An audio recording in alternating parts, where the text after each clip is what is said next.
चलिए जानते हैं आज के देश और दुनिया की सिलेक्टेड काम की और महत्वपूर्ण 50 बड़ी खबरों को सिर्फ 10 मिनट में। पर अभी तक आपने इस वीडियो को लाइक नहीं किया तो लाइक कर दीजिए। दिल्ली के प्रगति मैदान में चल रहा स्टार्टअप महाकुंभ। पीएम मोदी बोले, बीते दशकों में हमने देखा कि भारत ने आईटी और सॉफ्टवेयर सेक्टर में अपनी छाप छोड़ी, वहीं अब इनोवेशन और स्टार्टअप कल्चर का ट्रेंड लगातार बढ़ता हुआ देख रहे हैं। भारत की स्टार्टअप क्रांति का नेतृत्व युवाओं के हाथ में आज 2047 के रोडमैप पर काम कर रहा है देश।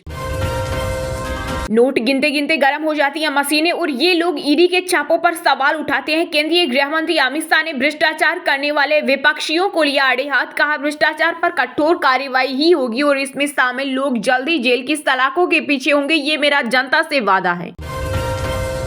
भारत दुनिया का तीसरा सबसे प्रदूषित देश, 96% आबादी ले रही दूषित सांस। वहीं इस लिस्ट में बांग्लादेश सबसे ऊपर तो पाकिस्तान दूसरे नंबर पर। लोकसभा चुनाव के पहले चरण के लिए जारी हुआ नोटिफिकेशन। 17 राज्यों और 4 केंद्र शासित प्रदेशों की 102 सीटों पर शुरू हुई नामांकन प्रक्रिया। 19 अप्रैल को होगी वोटिंग।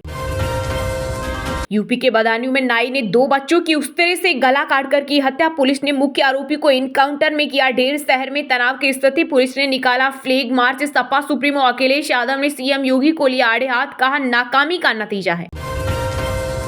लड़कियों को हर महीने 10,075 रुपए लीटर पेट्रोल डीजल 65। तमिलनाडु में डीएमके ने अपने घोषणा पत्र में किए कई चौंकाने वाले ऐलान। साथ ही श्रीलंकाई तमिल नागरिकों को भारतीय नागरिकता देने की भी बात कही। मोदी की गारंटी चाइनीज। कांग्रेस अध्यक्ष मल्लिकार्जुन खड़गे ने लगाया पीएम मोदी पर लद्दाख के लोगों को धोखा देने का आरोप। कहा, लद्दाख में लोगों ने संविधान की 6ठी अनुसूची के तहत सुरक्षा की मांग की थी, मगर बाकी गारंटियों की तरह मोदी की ये गारंटी भी नकली और चाइनीज निकली। सट्टा बाजार बोला, 400 पार नहीं जाएगी बीजेपी। लोकसभा चुनाव में कांग्रेस को मिलेगी सिर्फ 43 सीटें। छत्तीसगढ़, मध्य प्रदेश और गुजरात में होगा सुपड़ा साफ। चुनाव के दौरान विभिन्न राजनीतिक पार्टियों द्वारा मुफ्त सुविधाएं देने का वादा करने की प्रथा के खिलाफ जनहित याचिका सुप्रीम कोर्ट करेगा सुनवाई। प्रवासी श्रमिकों को 2 माह में राशन कार्ड दे सरकारें। सुप्रीम कोर्ट ने सभी राज्यों और केंद्र शासित प्रदेशों को दिया निर्देश। कल हो सकती है बीजेपी केंद्रीय चुनाव समिति की बैठक, तीसरी लिस्ट पर लगेगी मुहर। अगर राहुल धर्मनिरपेक्ष तो धर्म के आधार पर चुनाव मत लड़े। केंद्रीय मंत्री स्मृति ईरानी ने कांग्रेस नेता पर बोला जोरदार हमला। कहा, चुनावी राजनीति में जीत और हार अंतर्निहित है, लेकिन सच्चा नेतृत्व किसी के विश्वास और सिद्धांतों पर दृढ़ रहने से प्रदर्शित होता है। अवैध रोहिंग्या मुस्लिम प्रवासियों को भारत में बसने का कोई अधिकार नहीं है, सुप्रीम कोर्ट से बोली केंद्र सरकार। कहा, इनकी वजह से सुरक्षा प्रभावित हो सकती है। एलविश यादव का फोन खोलेगा सांप के जहर वाली रेप पार्टी की राज। नोएडा पुलिस खंगाल रही सोशल मीडिया चैट से मिल सकते हैं बड़े सबूत। वहीं स्नेक वेनम केस में 2 और आरोपियों की हुई गिरफ्तारी। एलविश से है कनेक्शन। ये जरूरी नहीं कि आयोग तभी स्वतंत्र होगा जब सिलेक्शन पैनल में सीजेआई या कोई न्यायिक व्यक्ति जुड़े। चुनाव आयुक्तों की नियुक्ति वाले कानून पर केंद्र ने दिया जवाब। साथ ही कहा, इलेक्शन कमीशन एक स्वतंत्र संस्थान है। विपक्ष की याचिका का मकसद सिर्फ राजनीतिक विवाद खड़ा करना है। बैंक ऑफ इंडिया ने होली पर ग्राहकों को दिया बड़ा तोहफा। होम लोन पर ब्याज दर घटाकर प्रोसेसिंग फीस में भी दी छूट। एनपीएस सीआरए में लॉगिन करने के लिए अब आधार ओटीपी वेरिफिकेशन होगा जरूरी। इससे अनऑथोराइज एक्सेस का रिस्क होगा कम, ट्रांजैक्शन भी रहेगा सुरक्षित। 1 अप्रैल से लागू होगा नियम। रॉयल चैलेंजर्स बेंगलुरु ने आईपीएल 2024 से पहले बेंगलुरु में किया अनबॉक्स इवेंट। नई जर्सी और लोगो किए लॉन्च। विराट बोले, यह साल आरसीबी का नया अध्याय।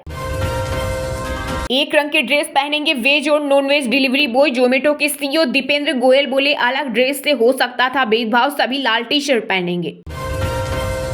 बच्चे के लिए बेहद खतरनाक है डिब्बाबंद मिल्क पाउडर। डब्ल्यूएचओ ने माता पिता को किया सावधान। मूसेवाला की मां की प्रेगनेंसी पर केंद्र सरकार ने मांगी रिपोर्ट। आईवीएफ तकनीकी के जरिए गर्भ धारण करने एज लिमिट लास्ट 50 साल, लेकिन चरण कौर की उम्र 58 साल। पंजाब सीएम पर बरसे सिद्धू के पिता बलकौर सिंह का भगवंत मान उन्हें परेशान कर रहा। आध्यात्मिक गुरु जग्गी वासुदेव की ब्रेन सर्जरी हुई। दिमाग के एक हिस्से में सूजन और ब्लड क्लोटिंग थी। डॉक्टर बोले, यह जानलेवा साबित हो सकता था। बिहार में कांग्रेस को मिली एक और बड़ी कामयाबी। पप्पू यादव अब कांग्रेस की टिकट पर लड़ेंगे लोकसभा चुनाव। अपनी जन अधिकार पार्टी का कांग्रेस में किया विलय। इस दौरान यादव ने कहा, दुनिया के सबसे बड़े तानाशाह से लड़ने की हिम्मत केवल राहुल गांधी में है।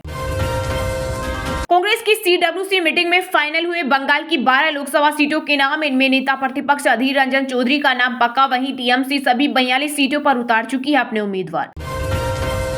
प्रधानमंत्री नरेंद्र मोदी के रोड शो में बच्चों के आने की हो जांच, डीएमके की चुनाव आयोग से मांग, कहा सीतारमण पर भी करे कार्रवाई। देश के मुसलमानों को डरने की जरूरत नहीं, सीए से नहीं जाएगी नागरिकता, केंद्रीय गृह मंत्री अमित शाह ने किया दावा। अरुणाचल प्रदेश भारत का अभिन्न हिस्सा था, है और रहेगा। चीन के सभी दावों को विदेश मंत्रालय ने बताया बेतुका। पश्चिम बंगाल के कुछ बिहार में टीएमसी और बीजेपी कार्यकर्ताओं के बीच झड़प, पुलिस ने किया लाठीचार्ज।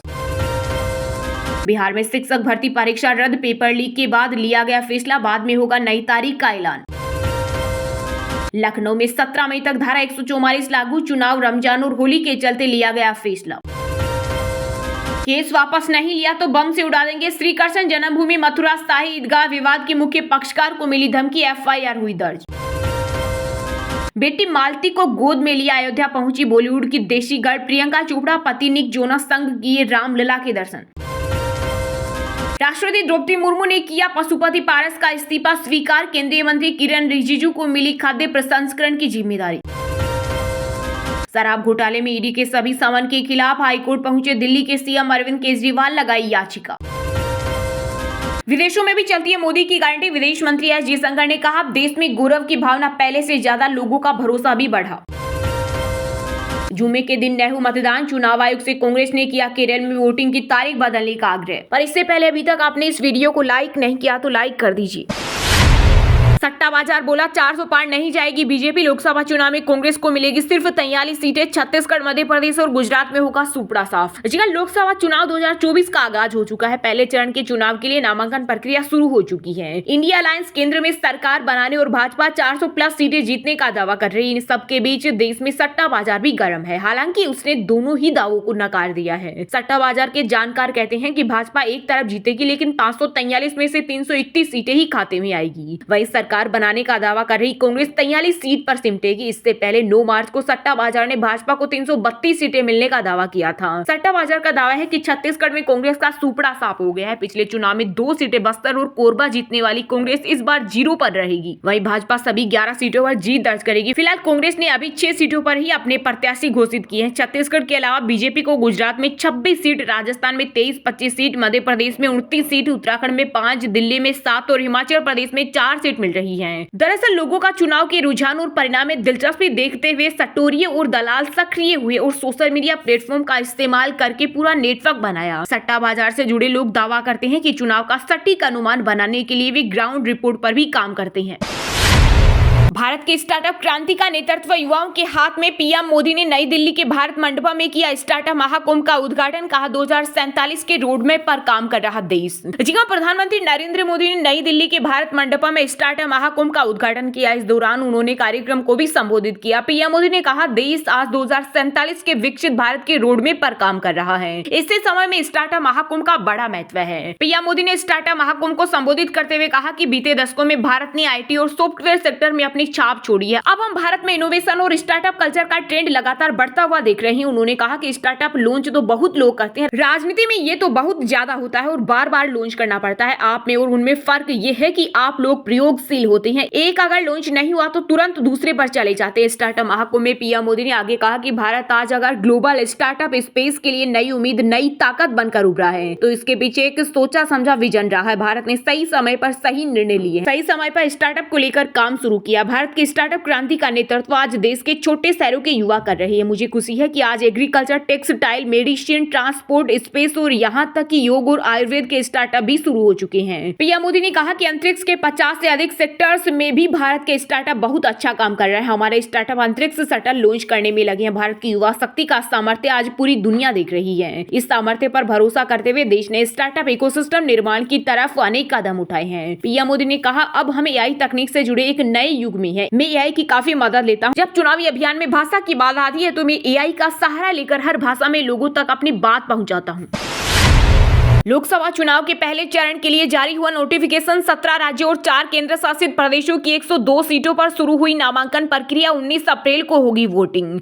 लोकसभा चुनाव 2024 का बिगुल बज चुका है। पहले चरण की 102 लोकसभा सीटों के लिए आज अधिसूचना जारी हो गई है। इस चरण में 17 राज्यों और 4 केंद्र शासित प्रदेशों की 102 लोकसभा सीटों पर चुनाव होंगे। पहले चरण में जिन राज्यों की लोकसभा सीटों के लिए मतदान होने हैं उन पर प्रत्याशियों के नामांकन दाखिल करने की प्रक्रिया शुरू हो गई है। निर्वाचन आयोग ने कहा कि वह निष्पक्ष, स्वतंत्र और सुरक्षित लोकसभा चुनाव आयोजित करने के लिए प्रतिबद्ध है। बता दें कि पहले चरण के लिए 27 मार्च तक नामांकन दाखिल किए जा सकेंगे। नामांकन की जांच 28 मार्च को की जाएगी और उम्मीदवारी वापस लेने की आखिरी तारीख 30 मार्च है।